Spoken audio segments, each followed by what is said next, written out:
Um, okay, so welcome everybody to the first week of the Venus retrograde heroine's journey.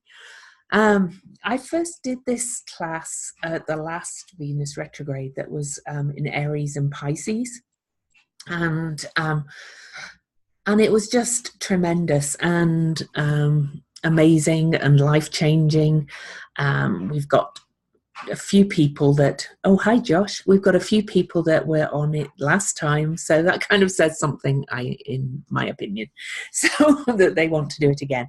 And of course this retrograde is in Scorpio and Libra, so it's going to have a whole different flavor. Oh, thank you, Yasmin. It's going to have a whole different flavor to Aries, Pisces. Okay, so it was very much about who am I and who am I in the collective 18, 19 months ago.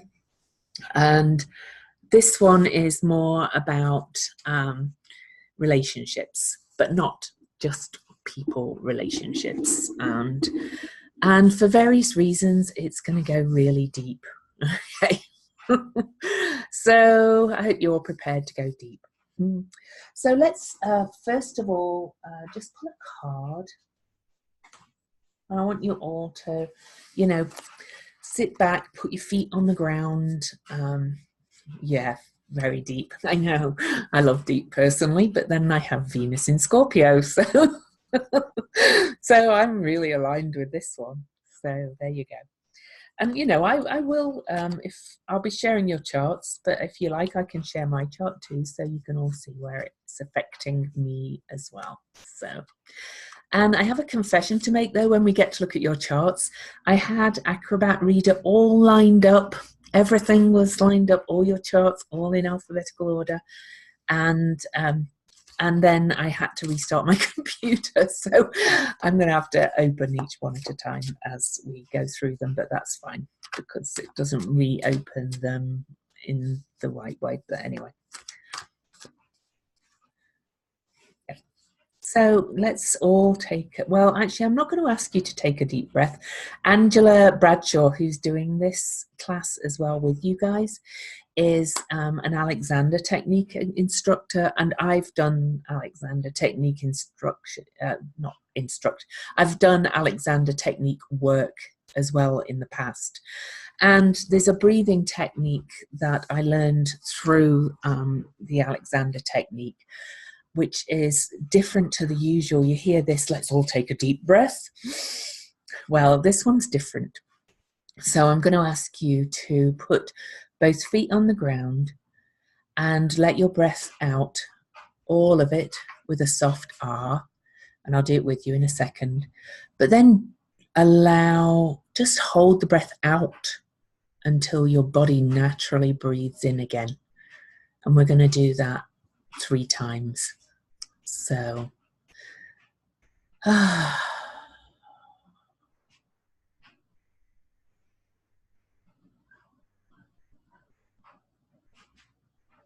you should feel the body breathing for itself.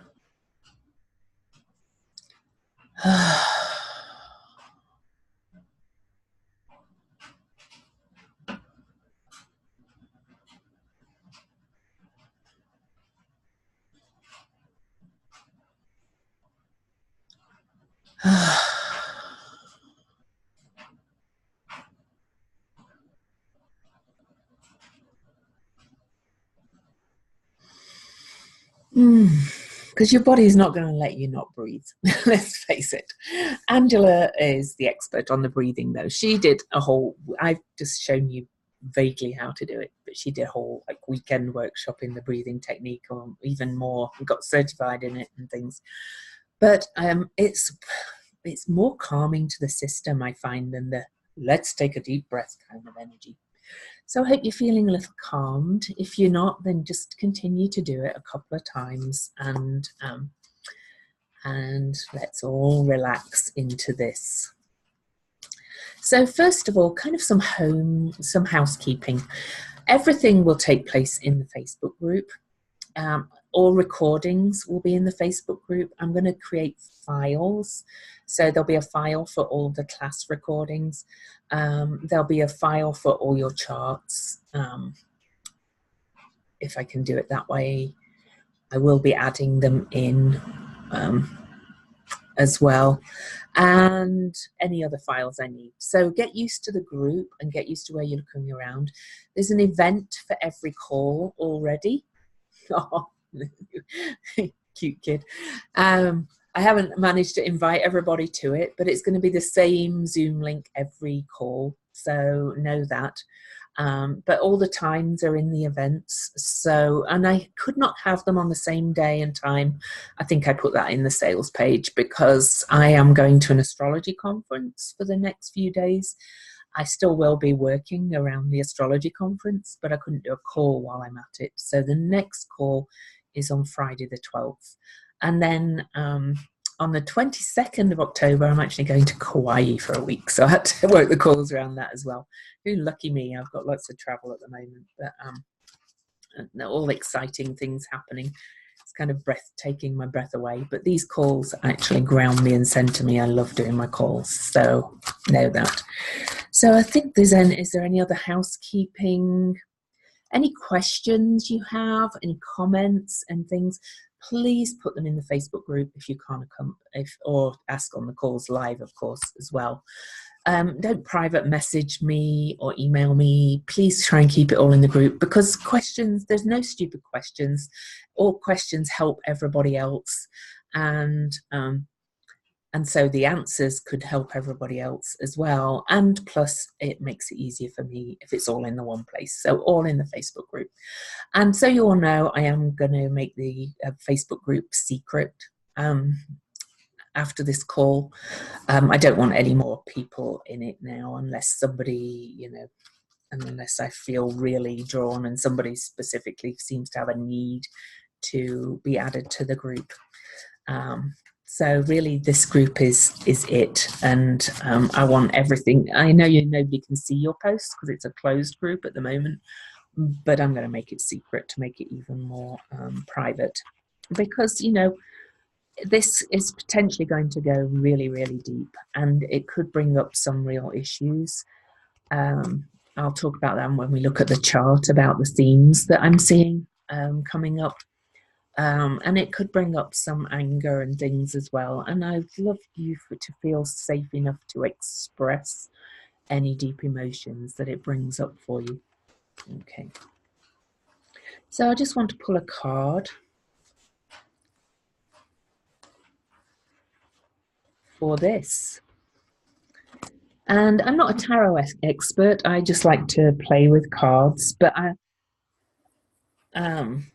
this is the Knight of Discs. So I just want you to look at the image and soak up the image. I'm not going to read the interpretation for you. And like I said, I'm not an expert on the tarot, but this, to my mind, Scorpio is very black, very dark. It's a deep place. It's like the deepest part of the deepest ocean. It's the stillest water. It's the most pressured water sign, if you like. It feels it. And so, there we have the Knight of Discs in his black armor with his black shield. And but look what he's looking towards, and I love that it's a harvest sign as well. Look at this appears to kind of all be harvest period, and we're in the fall. It's the one I always use. Haven't you seen it before? Anyway, it's the Thoth Tarot, Thoth, the Thoth Tarot. So yeah, my favorite deck, and I love the way the horse is looking at us too. So, and Jupiter's kind of involved in this, and Jupiter rules Sagittarius, and we Sagittarians, I'm Sagittarius, love our horses because we gallop around the place and do a lot of stuff. Anyway, so I am first going to share the chart, and I'm going to look at the at least I was going to share the chart. Let me just get the chart up. Oh, that's why it won't show me. Okay, And for the chart for the Venus station, which is on October the 5th. Now, yeah, I'll adjust it so you can all see it. Every time I open a chart in Acrobat Reader, it kind of jumps all over the place a bit. But I like to use this because I can mark things on it. so I like to use PDFs. So, oh, it didn't even save the marks I put on it, so I'm going to put them on again. So Venus is stationing retrograde at 10 degrees and 50 minutes of Scorpio on October the 5th at 1:04 p.m. Mountain. So that will be 12:04 p.m. Pacific, 3:04 p.m. Eastern, and 8:04 p.m. in the UK. And I'm really sorry to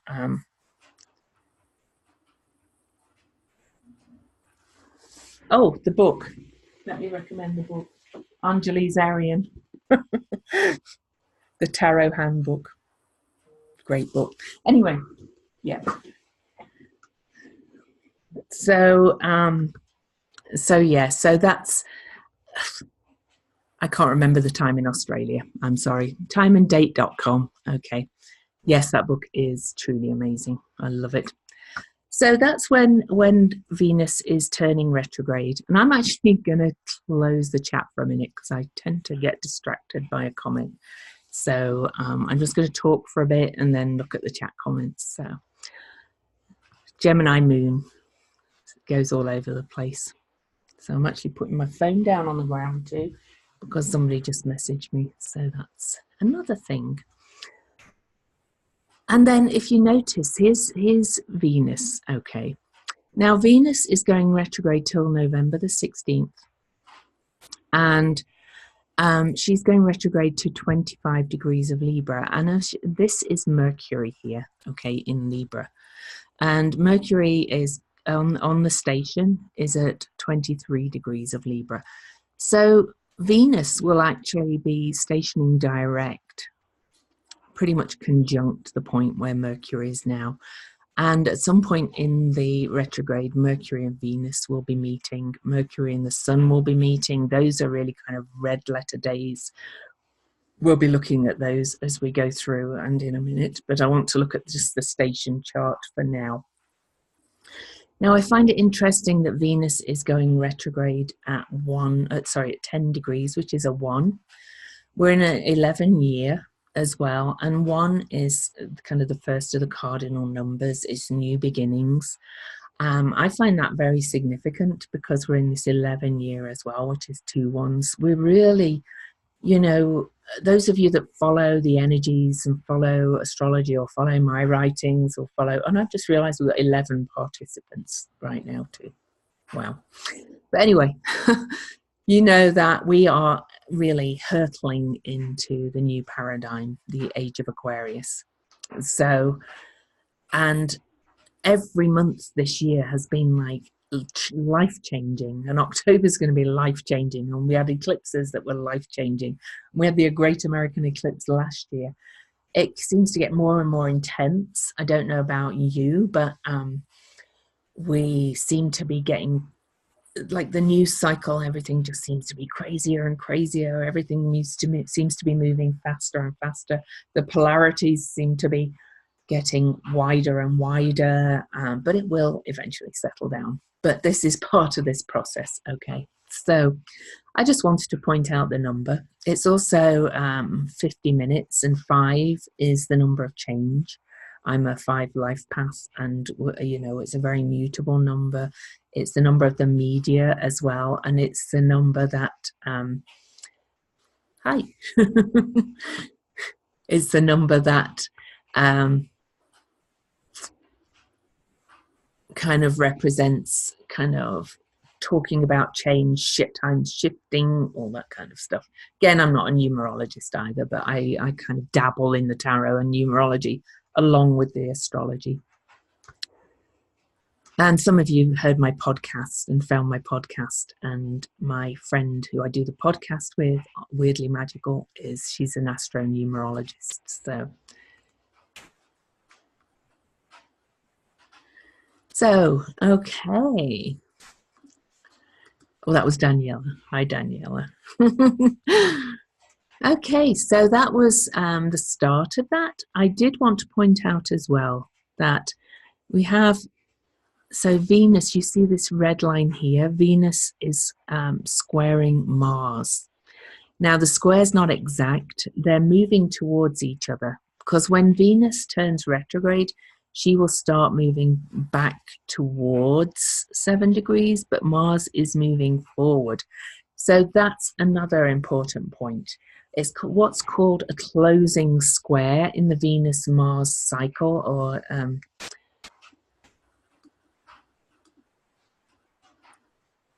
do I only see this Venus square Mars? What? I'm sorry, I don't know who's managing to type on my screen. That's very distracting. Oh. I don't know where that came from. Anyway, the Venus-Mars square is going to be quite significant. The other significant thing we'll be looking at over time is Black Moon Lilith in Aquarius. And I have recently shifted to using the true Black Moon Lilith. Black Moon Lilith, for those that don't know, and I will go over and over and over all this thing, but Black Moon Lilith, for those that don't already know, is, I call her our too muchness. Okay, she's the archetypal original woman, and she was Adam's wife before Eve, and she was made to be equal. She was made at the same time from the same dirt, and she refused to submit to Adam.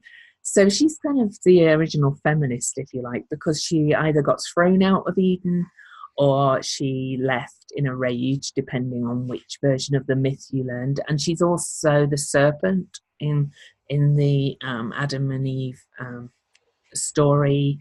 There's all kinds of links. We'll be talking about various myths as well throughout this journey. But a lot of what we're going to do in this is not just the astrology. We're going to do a lot of experiential stuff. But I just wanted to start with the chart. But my point here is that Lilith's orbit is very erratic. She's chaotic, like the original feminine, and how the patriarchy has tried to smooth the divine feminine over and calm us down. And a lot of people see Venus as Eve, and she's been kind of much maligned really by the myths, as by the patriarchal myths, let me say. So as kind of like this sweet, loving, beautiful harmony, kind of good girl, submissive, just the way the patriarchy, and this is nothing to do with men, just the way, not all men anyway, as they'd like us to be. But Venus was actually quite subversive in her own way. She took the apple, you could say that Lilith and Eve are kind of the same, two sides of the same person, if you like, because myths are just that. They are just representative. And she's in Scorpio, and that's very much the realm of Lilith for this retrograde. So we'll be looking at her too. But she's moving back towards Mars now as well, and there will be Mars-Lilith conjunctions throughout. And don't worry, I'll be posting these as we go along in the group and talking about them on the calls. There's probably so much to talk about on the calls that I can't mention everyone as we go through, or we'd just be here forever, but that's what the group's for as well, for me to post things. So that these two, Mars is a player, and Mars is the traditional ruler of Scorpio. So Venus is really kind of in the heart of the Mars and Lilith energy, because Lilith is also associated with Scorpio, and she'll be aspect to both of them during this. Mercury is the messenger, so he's going to be revealing a lot during this retrograde. Jupiter's connected in a way. I'm going to talk a little bit more about that later when I talk about some of the myths, Jupiter's role in and Pluto's role in all this, and Jupiter and Pluto are aspecting each other. There's a lot to do with the rape of Persephone in this as well. And, you know, all this stuff coming up around the Me Too movement, really, or the resurgence of the Me Too movement, started back when Jupiter went into Scorpio. And there's going to be a lot of triggering of all that kind of stuff as well. I expect more deep memories of abuse to be raising up, and a lot more of it to be in the news. So I'm not going to get political, but I do want to say that there's going to be a lot of that. It's fine, Tiffany. You can be on video if you want. I don't mind.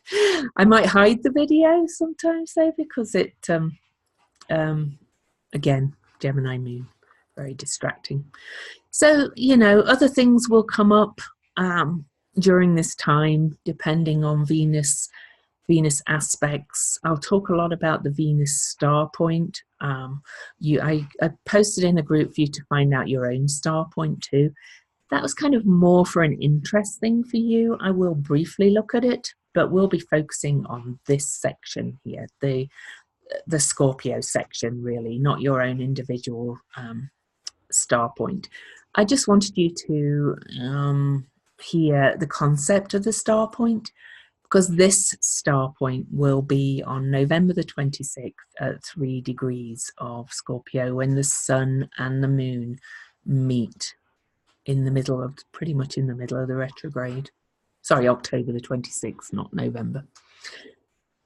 So that will be the star point. We'll be looking at what that means and the cycles. I also posted in the group that it's an 8-year cycle.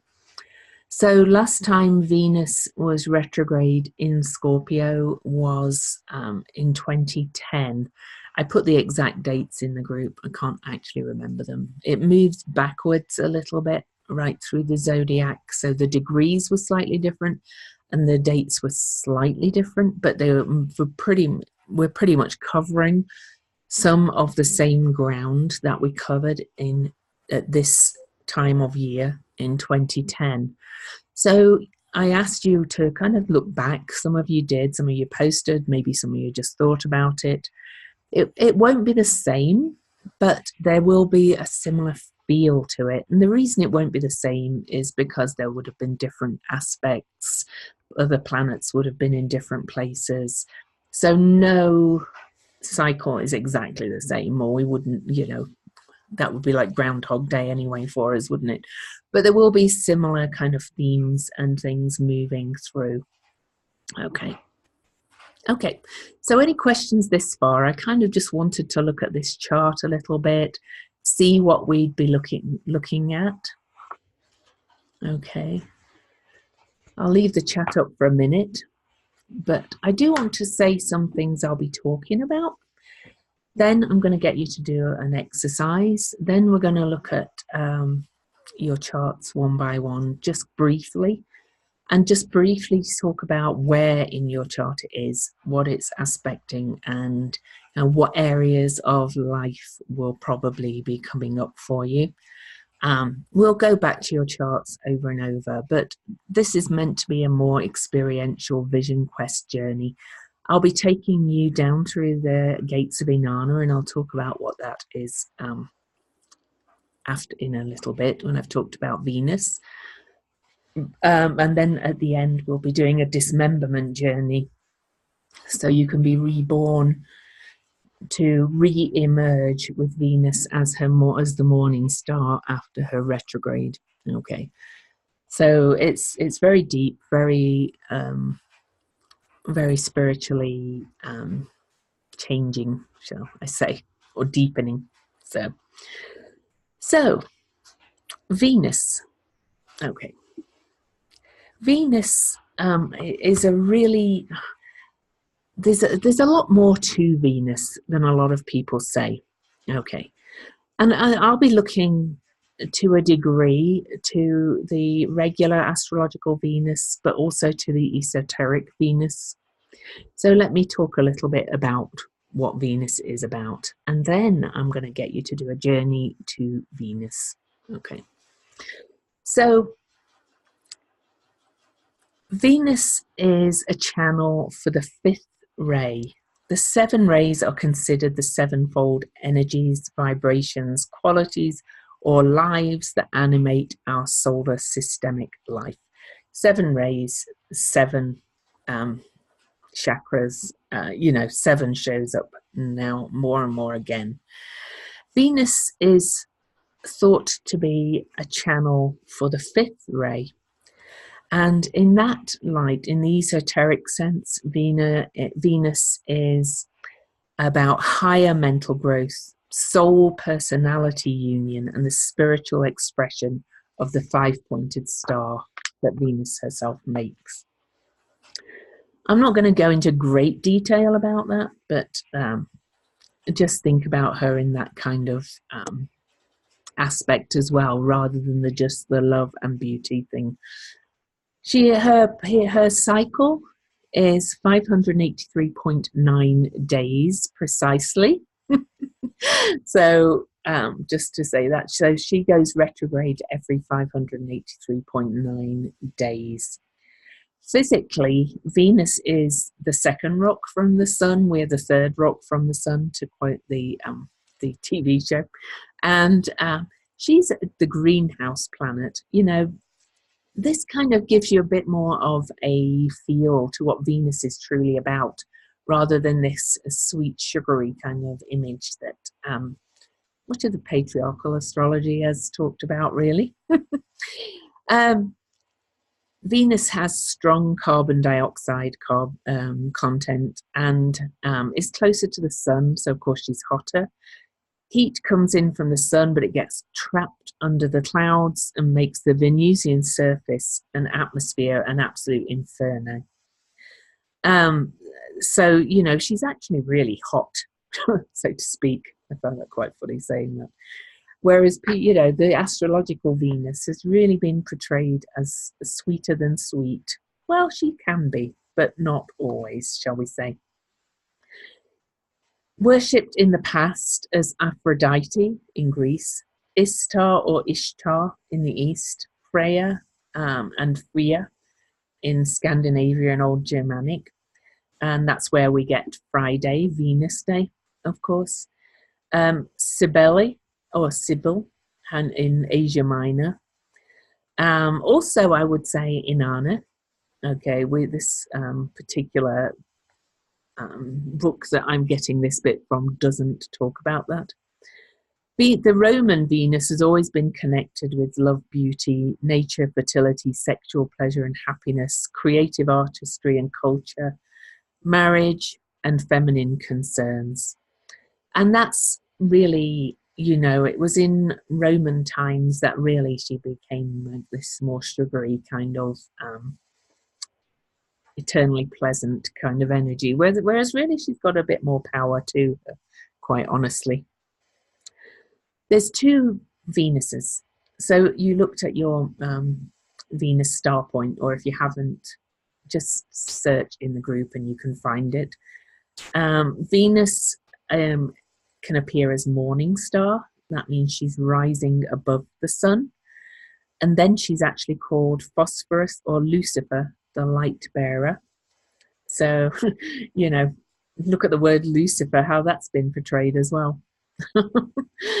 And then there's also the evening star setting after the sun.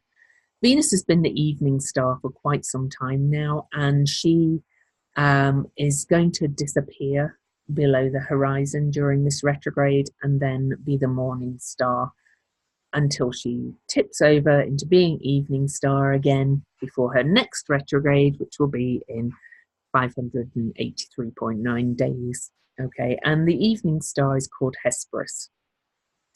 Now, just a quick note about evening star, morning star, for when you look up your own Venus star point. If you're a Venus evening star, you're usually the more receptive, more more introverted Venus. Okay, but if you are the morning star like I am, then you're more the warrior kind of Venus, the more fighting for justice kind of Venus, which really figures when you look at my Facebook post. So, positive qualities for Venus. I'm just going to read a few words for you, and I would like you all, I forgot to say that in the housekeeping, but I did do it in the intro video, to keep a journal during this, and journal your thoughts, your feelings, journal some of the words that resonate for you that are coming up, journal your journey, journal about your shamanic journeys. But here are some of the words. So love, beauty, we already mentioned. Feelings, values are a big thing, core values for Venus. Magnetism, charm, cooperation, harmony, peace, artistry, balance, friendship, appreciation, conflict resolution, culture, aesthetics, money, banking. So there's quite possibly going to be a lot come up around finances during this retrograde, I have to tell you. Sexual pleasure, marriage, search for unity, at-one-ment, equilibrium and tranquility. But there's also the less positive, shall we say, side of being indecisive, fence-sitting. Venus actually is the goddess of war as well as Mars in a different way, because war is a kind of negotiation, if you think about it. And you know, the scales are, Venus rules Libra, and we're always going from one side to the other. So there's all that kind of energy too. She can be also overindulgent and self-indulgent, and possessive and immoral. So she's not all sweetness and light. Traditionally, Venus rules Taurus, which is an earth sign, and that's in her more, that's more where she is to do with the money, the finances, the material world, also the natural world, the trees, the plants, your body, is very Taurian. So that side of her rules the material side of Venus.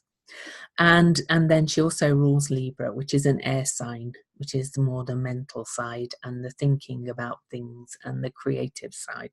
Okay. I don't want you to take these words too literally, but Venus is said to be weakened in Virgo and in detriment in Aries and Scorpio. So, you know, Venus in Scorpio, where she's going to turn retrograde, but gets a bad rap. It's, you know, we're thought, I have Venus in Scorpio, as I said, so we're thought to be really possessive, really deep, really kind of scorpionic, tail, stingy. And there is a side to that. I may end up telling you some of my stories, but there's it, you know, she's also really deeply passionate in Scorpio. So there's, you know, there's never all one or the other. That's the trouble with some of the traditional astrology. It's been very been very polarized, negative, positive, and I don't think anything is that way. Okay. Now, the esoteric rulership of Venus is that Venus is considered the sole ruler of Gemini and the spiritual or hierarchical ruler of Capricorn, which is kind of interesting when you think about all the stuff we have happening in Capricorn with our patriarchy. So that's just some stuff about Venus that I want you to consider and soak up for the energies of it. Okay. Which bit? Oh, Venus in Capricorn. Yeah. Dane Rudhyar, one of the most amazing astrologers that ever lived, suggested that Venus is active on 3 levels. An involuntary level, as the tide of solar power sweeps towards the Earth, Venus represents magnetism and magnetic fields. On an evolutionary level, as the tide sweeps back from the Earth to the Sun, Venus becomes the realm of love, social expression, culture, fine arts, and the search for planetary peace and harmony.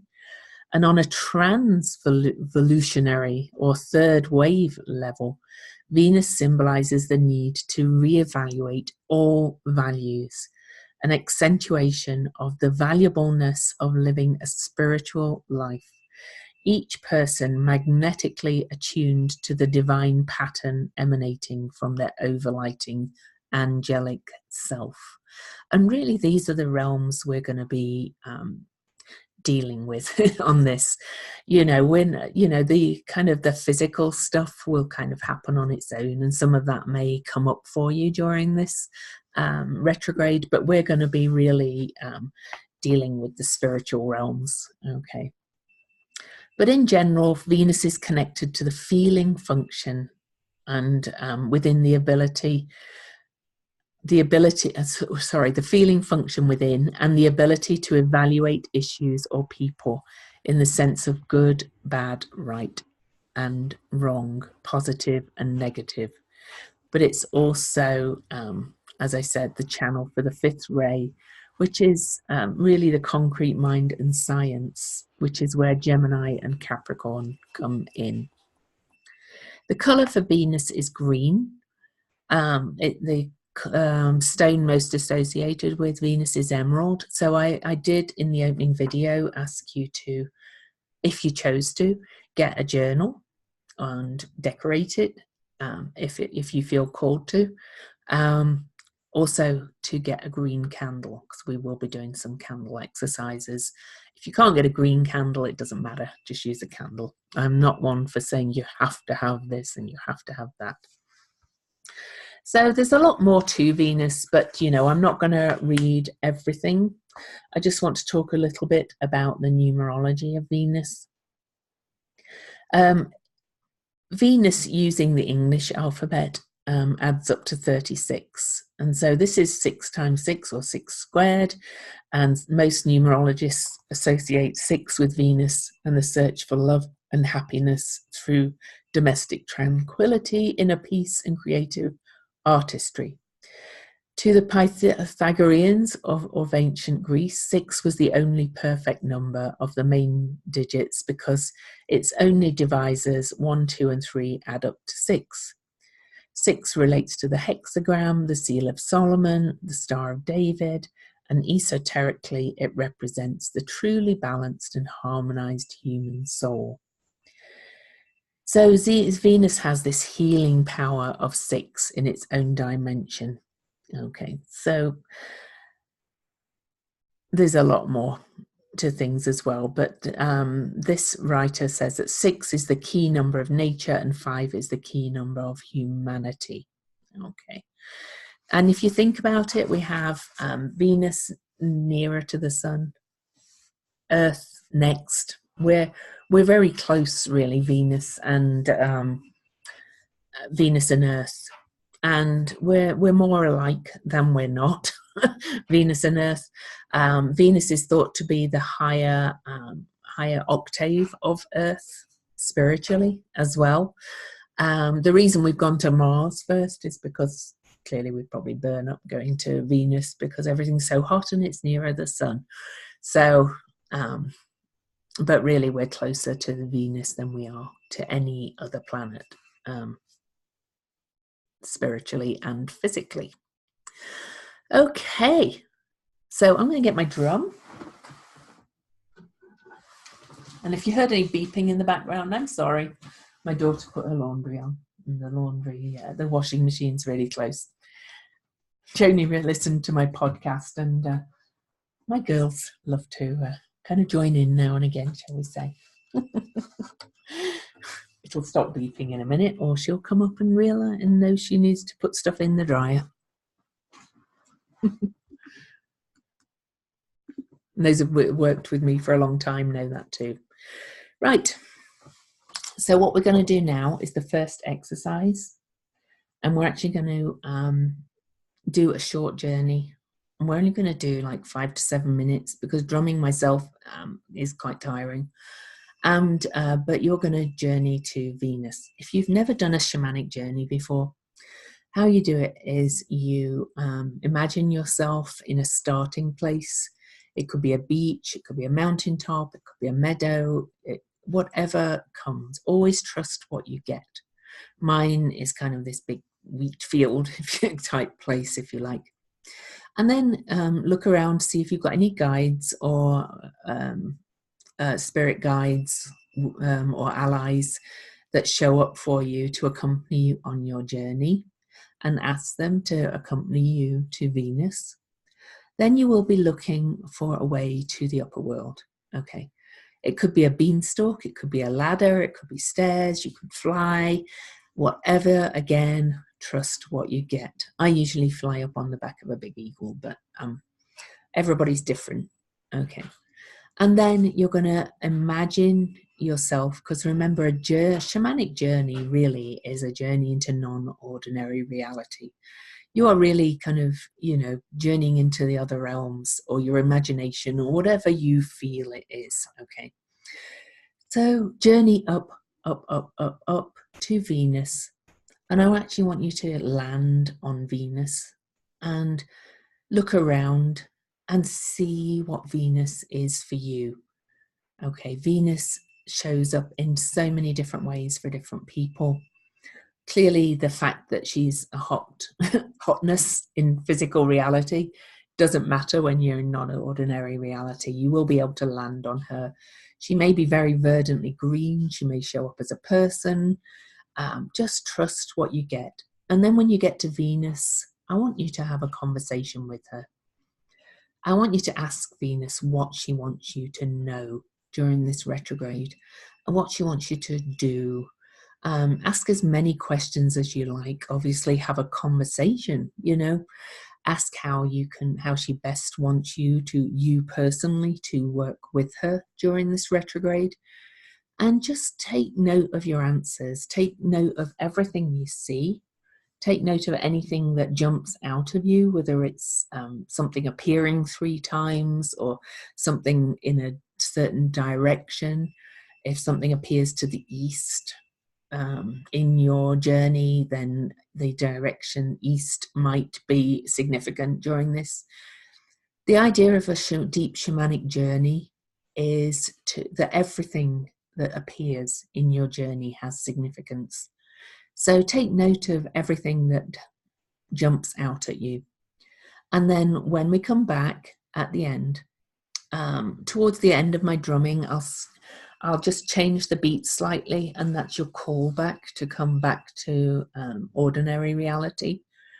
I will actually just sit in silence for a couple of minutes to allow you to take some notes, so that you can remember all the bits. And then, I'm not going to ask you to share on the call, I don't think. We'll see how time goes, maybe towards the end. But I'd love it if you share after you've taken all your notes. I'd love it if you share in the group, because everybody's experience adds to everybody else's. So if you'd like to sit comfortably or lie down, whichever. If you're not in a position to do the journey right now, then, that's perfectly understandable. I'm only going to be 5 to 7 minutes. You can come back and do it later. We're at 44 minutes into the call. And you can do this as many times as you want, or you can go and get a drum track off YouTube and go and do it again afterwards. There's many ways to do it. But just for now, I am going to do some drumming. So sit quietly with your feet on the ground and eyes closed, or lie down, whichever is most comfortable for you. And just let the drum beat take you away. Okay, here we go.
welcome back. I'm just going to give you a couple of minutes to take notes. I just realized I read your question wrong, Joni, so I will return to Venus in Cap. But you can say that again, and you say that again. So I'm just going to mute.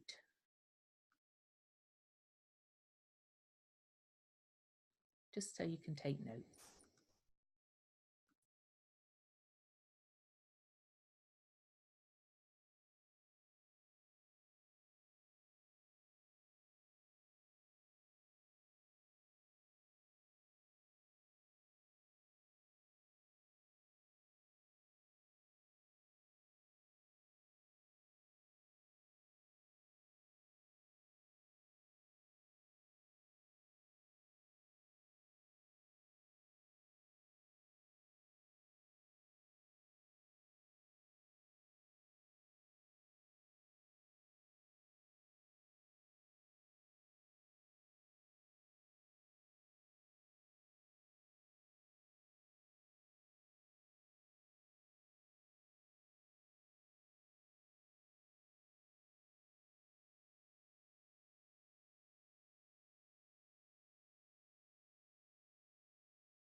Okay. So I'm just going to recap what I said about Venus in Cap. I said Venus is considered the sole ruler of Gemini and the spiritual or hierarchical ruler of Capricorn in esoteric astrology.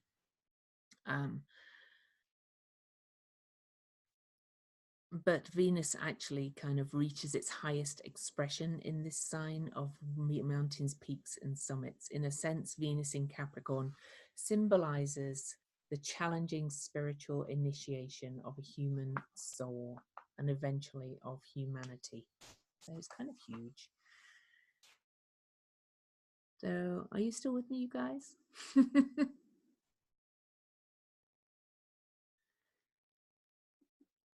Yes, cool. So that's added to that. I also realized I talked all about the chart and didn't really talk about the themes. The overall kind of themes could be summed up as kind of sex, lies, and videotape. That kind of era of it. I think there's actually going to be quite a lot of, and I use the word wrath quite purposefully. There's going to be a lot of anger, but it's going to be kind of righteous anger of this suppressed energy coming up. We're going to be witnessing, you may feel some of it yourself as well during this retrograde. Okay. So bear with me 1 second. I am going to go to our group. Oh, okay. No worries, Sarah. We're 12:55 in. So if you want to, or 55 minutes in, you can catch the rest on the recording. Okay. So we'll see you in the group. Sorry, got to leave. There'll be another exercise we'll be doing.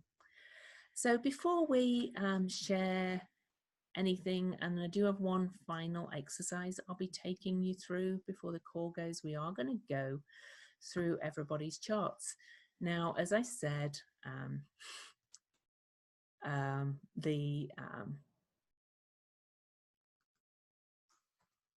have to restart my computer. So I had all your charts lined up beautifully, and then I had to redo them all again. Okay, so anyway, never mind. So let me put True Lilith. Oh, Angela Bradshaw. I'm probably going to have to go through all these charts again. I'm so annoyed that I had to restart my computer. But anyway, Angela, she's not on live, but I just want to quickly go through everybody's charts and talk about where this is happening. So Angela, I think we talked about it on the sisterhood call yesterday, but it's turning retrograde just 3 degrees past your ascendant. So it's going to be going over your ascendant and retrograding through your 12th house to almost exactly conjunct your Mars. Okay, and it's actually squaring your Venus. I don't know, we mentioned that yesterday. So you're actually kind of having a Venus square right on the retrograde. So areas of life for you that are going to be affected are your ascendant, that's who you show yourself to people one-on-one. That's how people see you one-on-one. Also your 12th house, I always think that's your spirituality, your connection with the muse, the mystery, that kind of cosmic soup kind of energy. I don't buy with the thing of, it being a place of prisons and things, but you may feel the need to go to spend a lot of time alone with this. And then with it meeting your Mars, this is kind of your anima and animus connecting, the male and female side. You're going to kind of have the opportunity to find a real balance in those energies towards the end of the retrograde particularly. And the squaring your Venus, so it's also going to be affecting your communication, your voice. You may be getting some quite disruptive messages during this time, with it being in Aquarius, some kind of revolutionary kind of disruptive messages. Okay, so that was Angela. Next is Alison. I'm going through you alphabetically, by the way. And it's so annoying that I had all this kind of ready, and it's kind of really annoying also that, downloads, that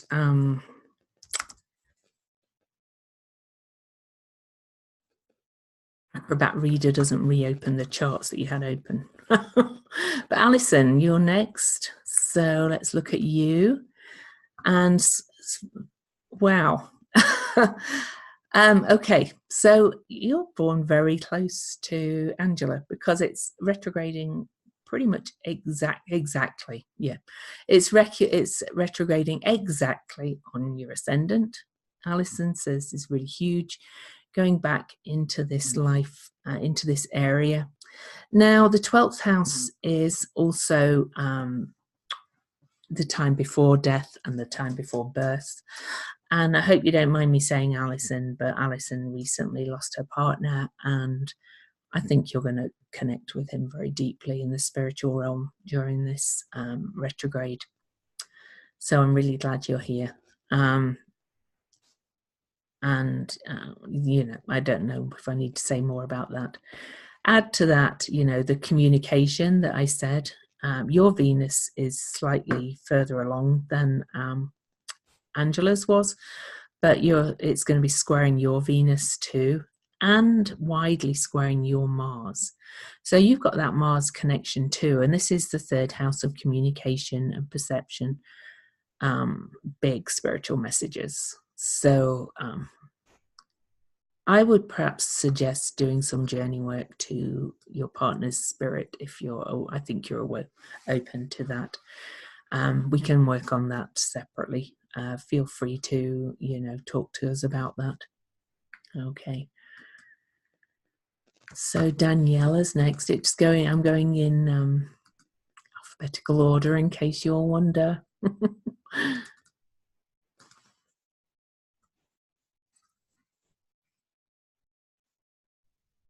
Okay, Daniela. This retrograde is all happening in your ninth house, which is the house of higher learning or travel of the mind, travel physically, but it's really higher truths. And in this case, I'm going to say, because we're looking at the more spiritual aspect of it, there's going to be quite a lot to come up for you around natural laws, I think. I'm kind of not, I shouldn't assume you all know what the natural laws are, but like it's the law of karma, the law of attraction, all these kind of things. You can look up the natural laws. The natural laws are laws that are immutable, unchangeable. It's just how the universe works. There's been many interpretations of them. There's been people say there's different numbers of them. But either way, the natural laws of the universe are just how the universe works. So I think that's going to be a big emphasis for you in this period. It's quite far from your Lilith, so I'm not going to say it's affecting that, but it's just all in your ninth house. Let me have a look. There's a wide aspect to Ceres, so there's some aspects of grief and unconditional love and forgiveness coming in. And this eighth house is the realm of Scorpio as well, where the retrograde starts. So you may have some grief and some letting go to do around some old patterns as you start to see the bigger picture here with the natural laws of the universe. But interestingly, it's also squaring your Mars. Your Mars is at 10 degrees of Leo, and currently, or when Mars goes retrograde, it's going to be at 7 degrees of Aquarius, opposing that. And this is in your relationship house. This is in your house of your significant relationships. It can be, but that can mean anybody that's significant in your life. Probably males in this case. I think there's going to be some shifting and changing of how you relate to them during this retrograde. And that can mean brothers, work colleagues, good friends. It doesn't have to mean a love partner. Okay. So that's interesting that everybody so far has had a connection to Mars. Love how this works. Jenna.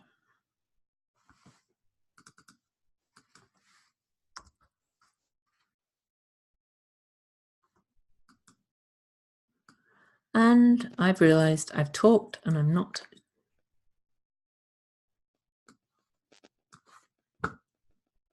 sharing my screen. So I'm going to share my screen now. Sorry. You have to nudge me sometimes. So just to quickly go back, I've only done 3. So Angela, right here. Alison, really right here. Daniela, all in the 9th house. Okay, so now we'll go to Jenna.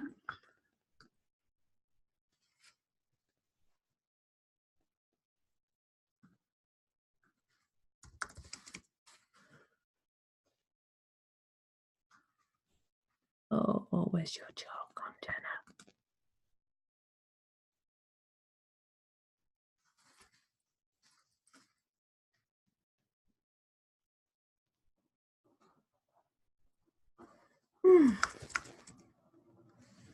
There we go. Hopefully this is the one with porphyry. Yes, it is. Okay.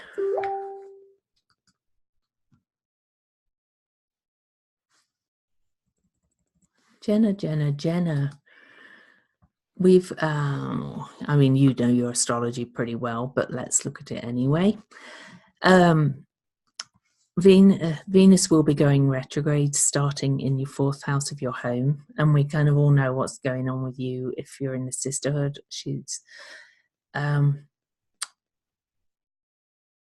Jenna can tell her own story, but you'll know what it means. I think, you know, this is kind of going to be you going in and creating this kind of container in your home more and kind of blocking out this outsider kind of person. Okay. Oh, sorry. Sorry, it's not. It's going retrograde. Sorry guys, it really threw me that the chart's all closed. I was like, I had it all perfectly lined up. But anyway, Venus is going retrograde on your Venus and Mercury and Pluto.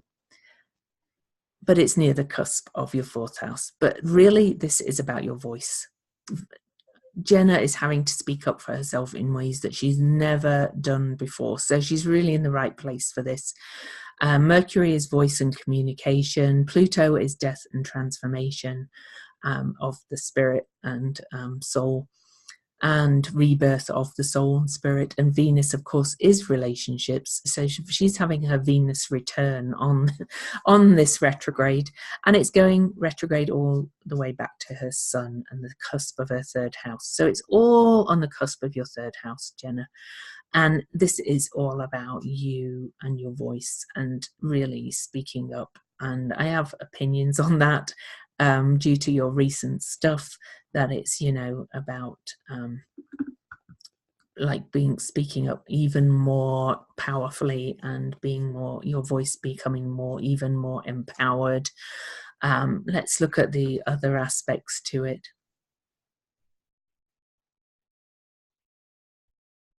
And there is kind of a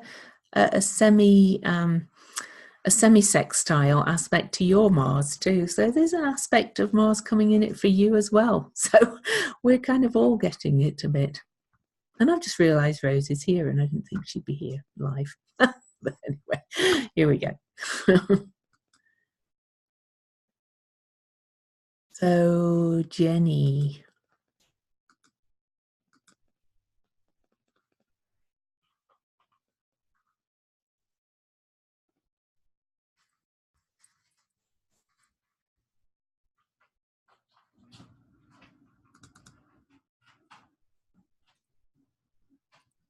I know you spoke to me, but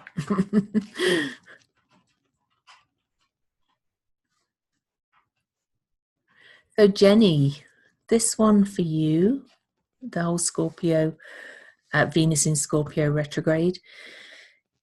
Venus is stationing retrograde right on the cusp of your 2nd house and conjunct your Saturn in Scorpio.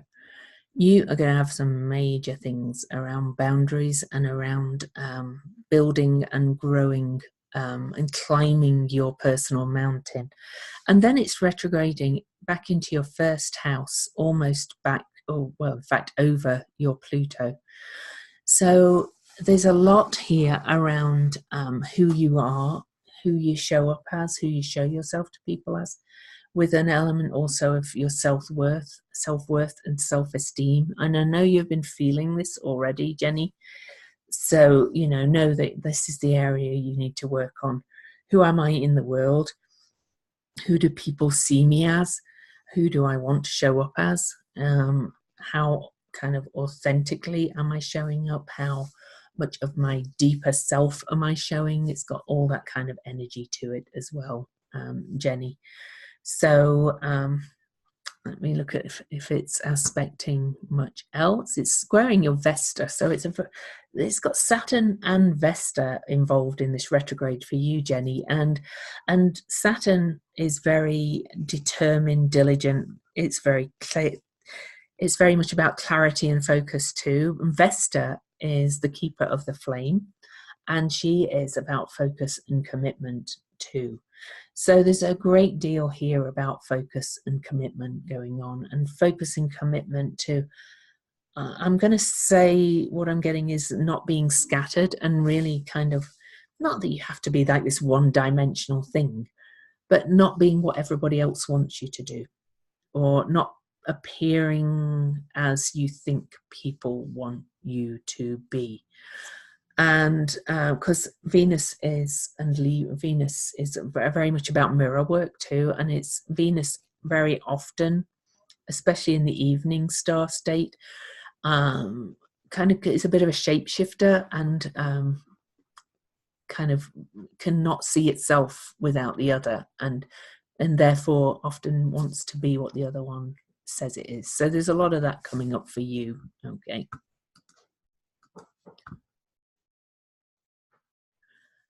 And then next we have Joni.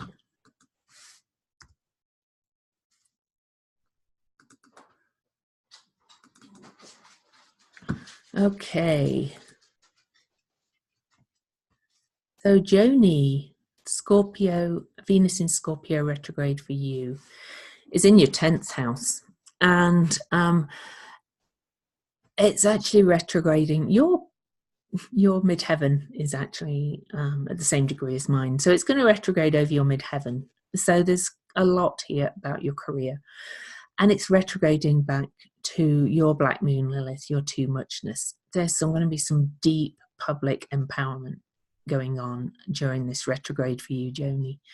How you show up publicly, more as like this powerful kind of therapist type healer, coach. I know you do that kind of work, but you're going to kind of come out of this retrograde, I feel, really kind of being more you than you've ever been before, if you like, and showing your too muchness.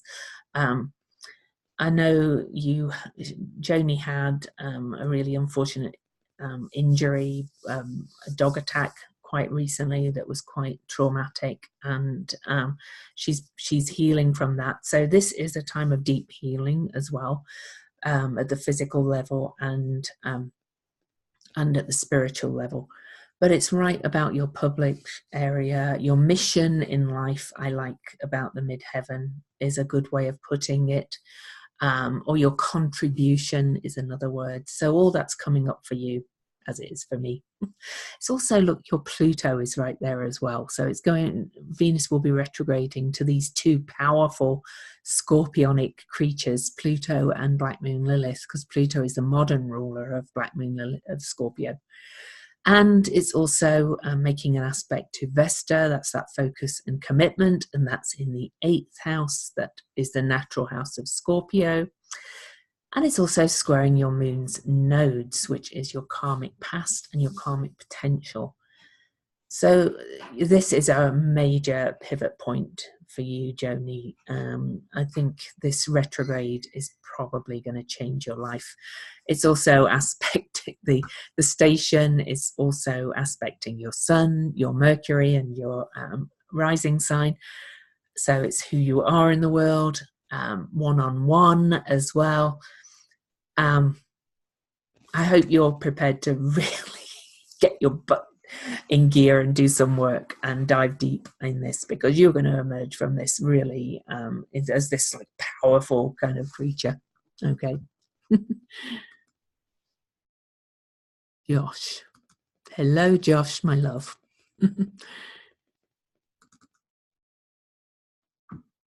Are any male in the group, but Josh is wonderful, girl, ladies. You will get to know him. He's actually Rose's son, and he's amazing. And Josh, it's turning retrograde right on your ascendant too, and going back into your 12th house. Hello, hello. So for you, this is going to be a deep spiritual journey too. Oh, Joni.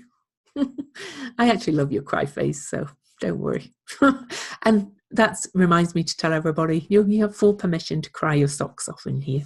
So I probably will cry at times too. So, but Josh, this is going to be a deep spiritual journey for you and take you really down deep into some of these magical realms. You know, it's opposing your moon to the station, and will retrograde back opposing your moon, then Jupiter. And so there's a lot about this, about what kind of work you really want to do in the world on a daily basis. Okay, it's squaring your midheaven, it's squaring your nodes too, and it's squaring Uranus. So it's quite, you're going to experience some revolutionary shifts too, Josh. So I hope you do all the journaling about the journey work and things. I have a feeling when you kind of emerge out of this in November, and when Venus appears in the morning sky, this applies to all of you, but for Josh, especially when this career parts are being hit, you'll kind of be ready to kind of follow some kind of path, some kind of mission in life, and be clearer on what that is. Okay. So these people, these are that are squaring the nodes. It's huge for you. So Laura, my voice is starting to go. After this, I think I'll let you just share any journey stuff in the group, and after we look at these charts, we'll finish with the last exercise, and you can go off and drink lots of water and eat dark chocolate, because these are very intense with all the journey work. And dark chocolate does ground, in case people don't know that. So, wow. Laura, Venus turns retrograde at 10 degrees of Scorpio, conjunct your Neptune and your Moon in your 7th house, which is the house of significant relationships. And it will spend all its time. So not only is this whole retrograde generally about your relationship to the other, it's in the house that Venus rules, because it's the natural house of Libra, so one of the houses. With your Moon and Neptune. Moon rules Cancer, which is a water sign. Neptune rules Pisces, which is a water sign. And Scorpio is a water sign. Scorpio, all the water signs are more intuitive, more empathic. You are going to be like an empathic sponge during this retrograde, Laura. So I would really encourage you to find some practices that help you to not soak up everything around you, and so that you can intentionally let in what you do. I think you're going to perhaps even possibly meet somebody very significant during this retrograde. It doesn't have to be a man, by the way, but this can be somebody very significant who will bring a new spiritual dimension into your life. And I look forward to seeing that. But the themes are definitely relationship for you, but relationship with all that is other, and that includes spirit. Okay, well, it's not really other, but you know what I mean.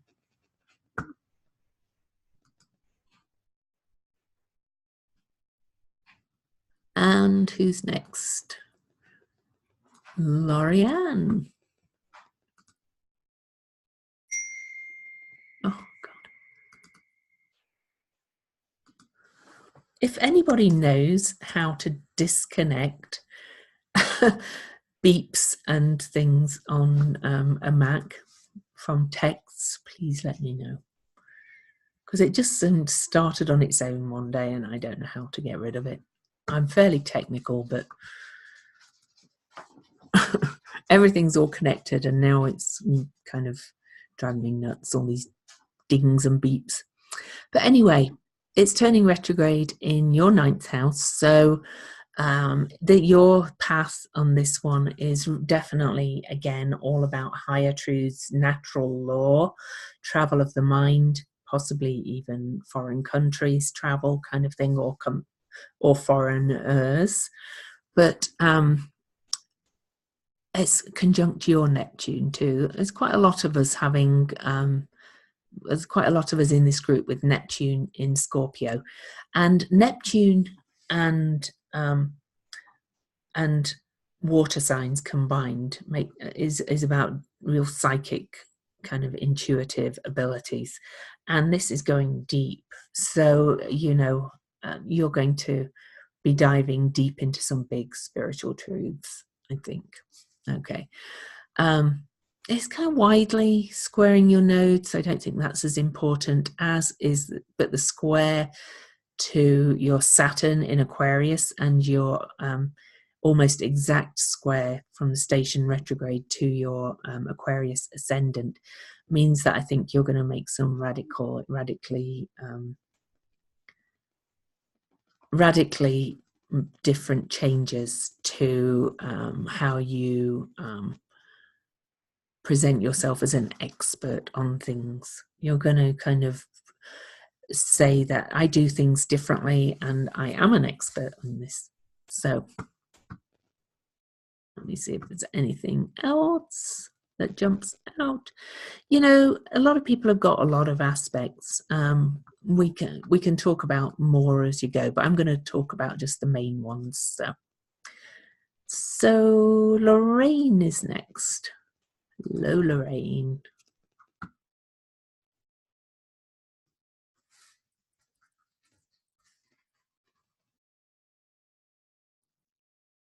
And by the way, those of you that have worked with me before and whose chart I've had for a while, I've redone your charts to put your true black moon Lilith in. All of you have got your true black moon Lilith in. Previously, I worked with mean black moon Lilith, but I changed, as I explained earlier in the call. For you, Lorraine, this is all in your 12th house, and Venus starts the retrograde 5 degrees from your ascendant, so it's very much all in your 12th house, not really about your ascendant. This is a deep spiritual journey again for you. It takes you back into the muse, the mystery, your creativity. But look at this. Venus retrogrades back to 25 degrees of Libra on November the 16th, and you've got your Neptune and Vesta together there. And I know you've kind of been working on, to a degree, developing your kind of more spiritual gifts, if you like, for want of a better word. And you're going to be asked to really focus in on them after this journey inwards. Okay. Okay, and you'll perhaps want to spend quite a lot of time in retreat.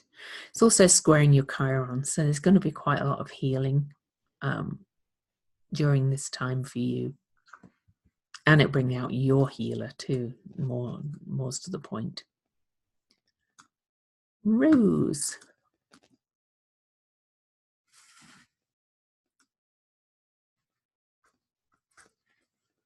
Rose.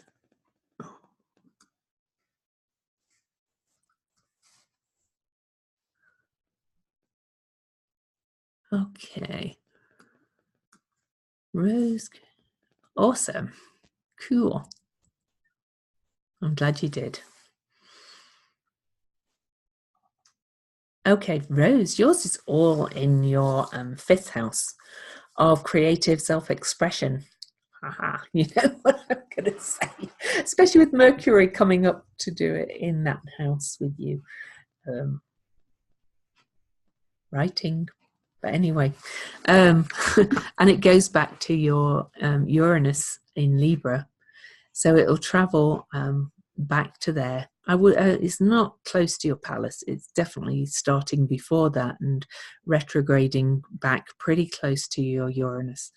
So I think you could be making some radical changes in how you in what brings you joy as well. This is all about, this house is about love affairs, joy, fun, and creative self-expression. It's all that kind of sunny Leo stuff. So but then Scorpio is very deep, so you're going to be I just had for those of you that haven't worked with me before, I get these kind of things that pop in my mind, and I guess you could say it's the intuition or whatever. They're usually right. I kind of think an old lover might reappear, Rose, or an old boyfriend or something, or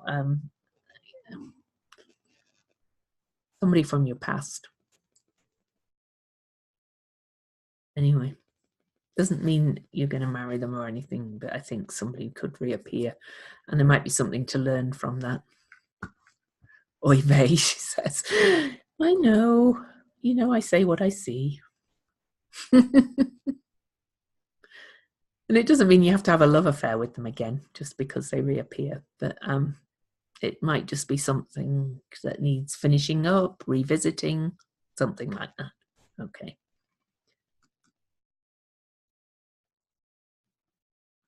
Sarah, sorry you had to leave before this, but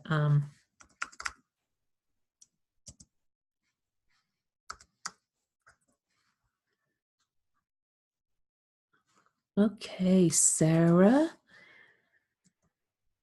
for you, this retrograde is all in your third house. It starts by squaring your Uranus, and that's in your 12th house. So the actual start of the retrograde feels kind of very full of downloads. You're kind of going to get sudden awarenesses and sudden messages and sudden awakenings, if you like. And then it's going to retrograde right back to your North Node. So again, another connection with the nodes. It's going over your Neptune in Scorpio. So many of us are being affected by that. And I'm going to say this is going to push you towards your karmic potential, your soul's potential of help, of probably perhaps even writing about how people can bring balance in their life, or going put some public speaking, and maybe making the focus of your work about how people can bring this more balance and harmony into their lives. Let me know what you think.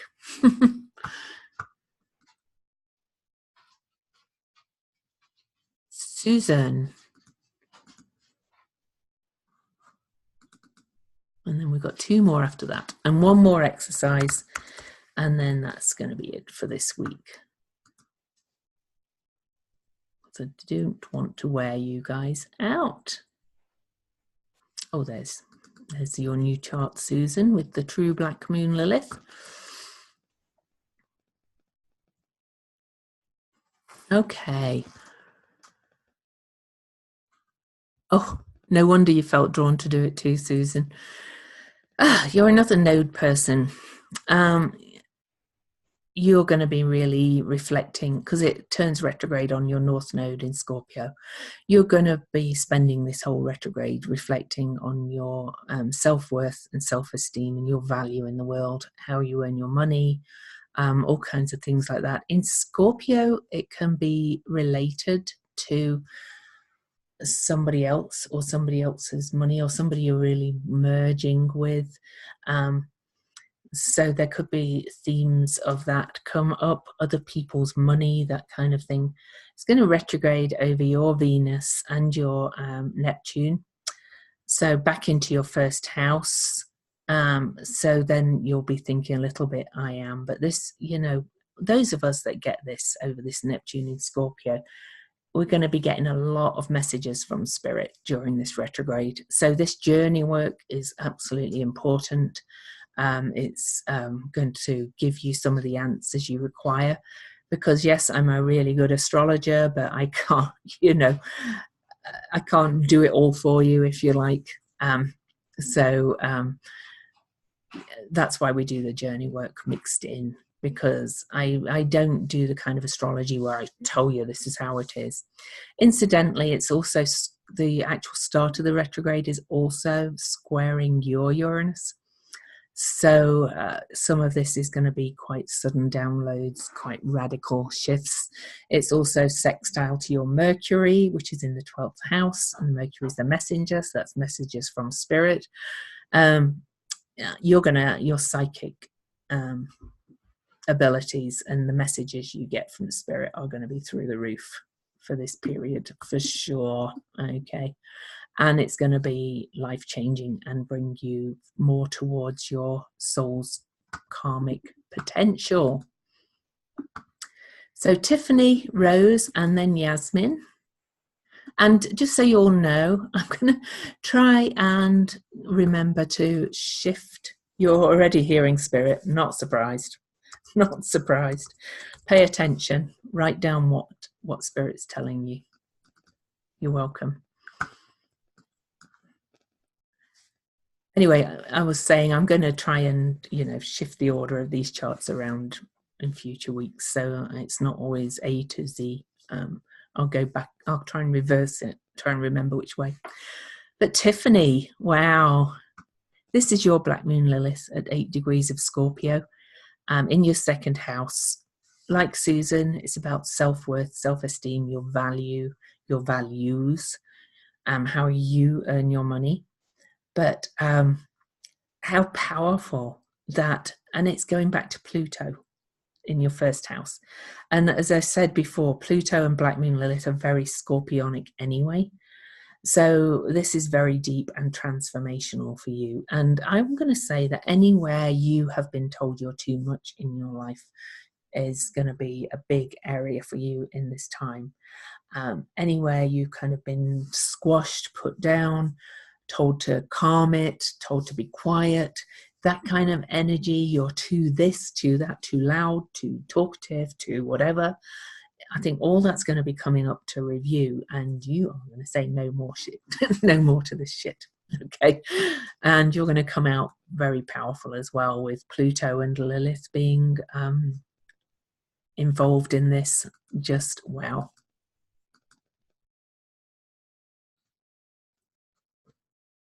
Yasmin, and then the last exercise, which is a simple meditation, so you all know that I will ask you to journal on too. And just me talking. It's not a journey, it's just a meditation. Okay, well, there we go. Second house again. Self-worth, self-esteem, values.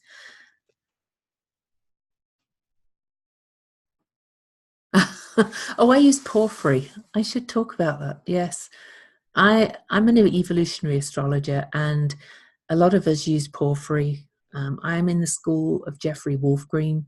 I find it works better at a more spiritual level. I have used other house systems for things, but I just find porphyry works. It's always worked for me. Those on here that took my astrology classes, I've talked about it. Jenna actually shifted to using porphyry through working with me. I know other astrologers feel differently, but I love porphyry, so I'd stick with it. So, but anyway, there we go. Yasmin, right on your Neptune. Are you experiencing more messages from Spirit already? Are you in here live, Yasmin? You usually are. I don't know if you are. Totally. Yeah. You're going to be getting a lot more. All of us, but this is shifting. Like, look, is it 1 minute, one actual solar arc minute? The retrograde is shifting on the 5th on your Neptune in your second house.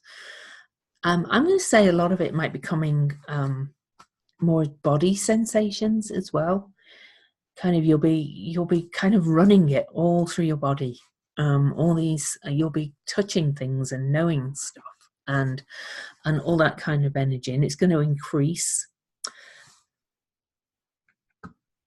It's going back into your first house, so there'll be a little bit of I am, but the main focus is the second house, your self-worth, your self-esteem, how you earn your money, maybe probably even increasing, probably increasing your use of these energies in your work. Not going around necessarily saying, I am a psychic, you know what I mean.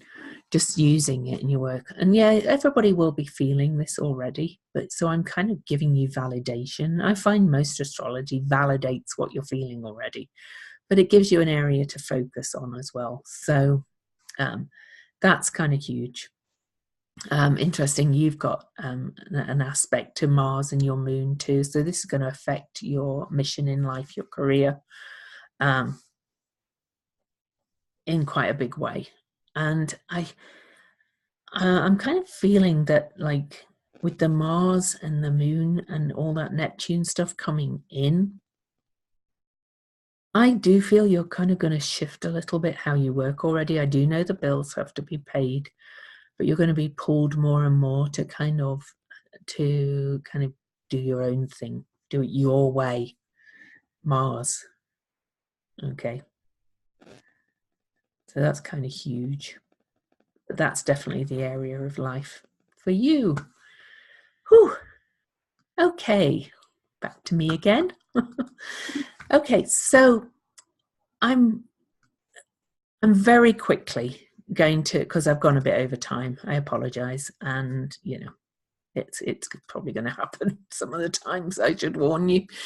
But really, I mentioned all the goddesses that Venus has been in other systems and other kind of, you know, mythological or historical whatevers.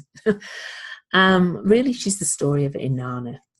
Inanna's, the retrograde journey of Venus is depicted in the Mesopotamian tale of the descent of Inanna. So Inanna was the queen of the East and the heavens, I think. And anyway, so she was a beautiful goddess, a heavenly queen. But in the tale of Inanna's descent into the underworld, 40 days, 40 nights, 7 weeks about, she travels into the underworld to retrieve her dead love relationships. But the underworld is ruled by her sister Ereshkigal. Inanna cannot enter the underworld without dying. So this journey is in effect a spiritual death and rebirth. Okay. So Inanna cannot enter the underworld without dying, but a goddess does not stay dead. A goddess is immortal, and so after her journey, she rises, just as the planet Venus, having completed her retrograde journey, turns direct and returns to the sunlit world as the morning star.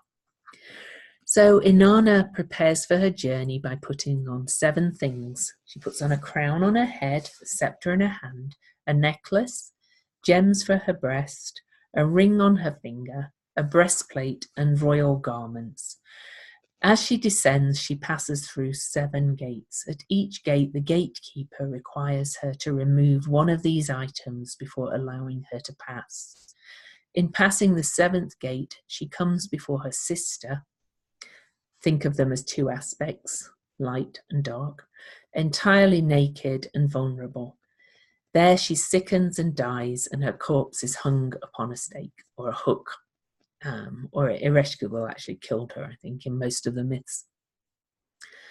And then, after 3 days and nights have passed, she's revived and saved by intercession of Mercury or Ninshibur.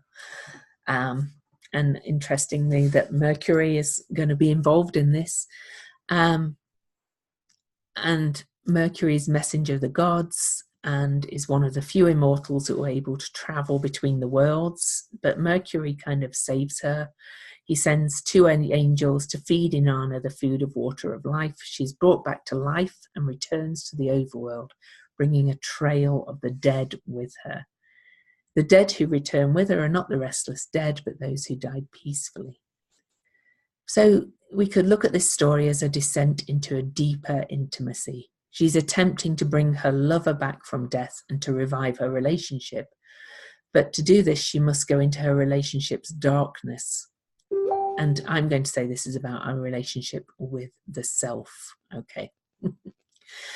So we're going to go through, she goes through 7 gates as she goes down into the underworld. And she gets stripped of all these outer garments and is left naked.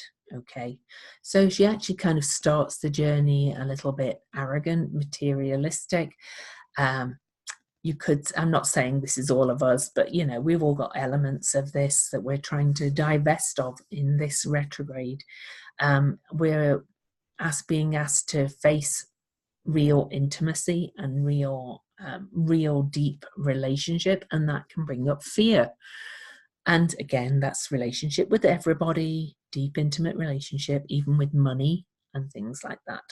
Okay. So to cut a long story short, in each week we are going to go through the gates. So we're going to do a little exercise now to go through the first gate, okay, and to take you down through that. Okay, so I'd like you to sit back again and just breathe out with, close your eyes, breathe out with a soft ah.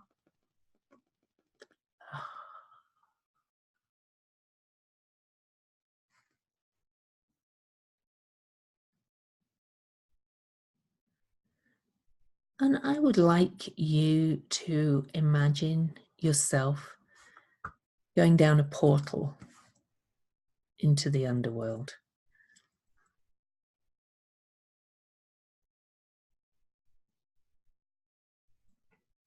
Whatever that looks like for you, going into the dark.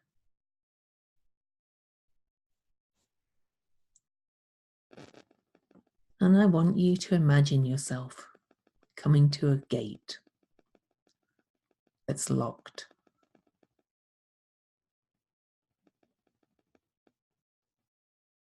And next to that gate is a gatekeeper.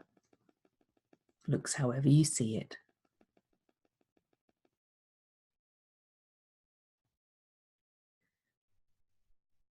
And as you approach the gatekeeper says, you cannot pass without giving something up. And the gatekeeper asks, are there places in your relationships where you are prevented from full and deep intimacy? Do you cling to these feelings of kind of being above it or kind of a little bit superior? Kind of weird word, but yes. You kind of make yourself right rather than being close.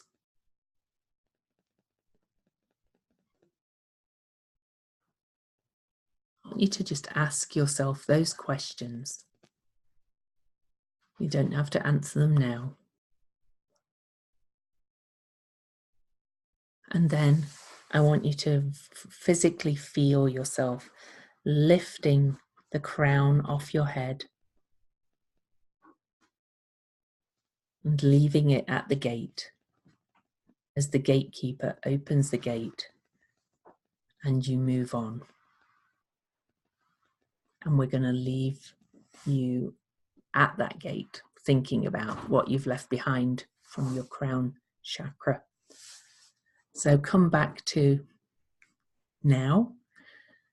Take a deep breath, shake yourself up a bit. It's been quite heavy. Oof. And we're going to leave it there today. I'm going to let you Google, journal anything that's come up for you. Do the exercises again.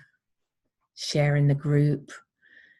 Please feel free to, I don't want to stay on beyond the top of the hour, but we've got 15 minutes. If anybody wants to come and just share anything or just say hi, please unmute yourself. And, each week we'll be going down another gate and we'll be doing more shamanic journeys and we'll be talking more about Venus and what's happening depending on the chart as we go down. Oh God, have I got to, could you re-listen to the audio when I put it up? I don't know if I could repeat them exactly again. Thank you. It's about intimacy, real intimacy, that's for sure. I think you'll have heard them exactly as you need to though. Good, I'm glad you found it amazing, Laurie. Awesome.